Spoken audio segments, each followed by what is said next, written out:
తమిళనాడులోని శివగంగై జిల్లాలో ఘోర ప్రమాదం చోటు చేసుకుంది. ఇటు ప్రభుత్వానికి సంబంధించిన 2 బస్సులు, అంటే ఇటు తమిళనాడు రోడ్ ట్రాన్స్పోర్ట్కి సంబంధించిన 2 బస్సులు ఒకదానికొకటి హెడ్ ఆన్ కొలిజన్తో ఒక్కసారిగా గుద్దుకున్నాయి.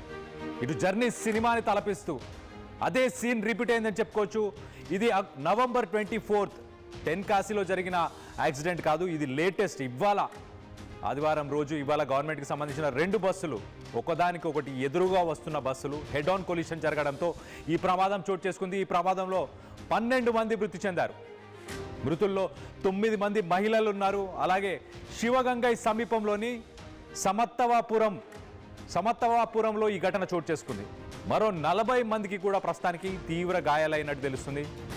ఇటు మృతుల సంఖ్య భారీగా పెరిగే అవకాశం కూడా ఉన్నట్టు తెలుస్తుంది.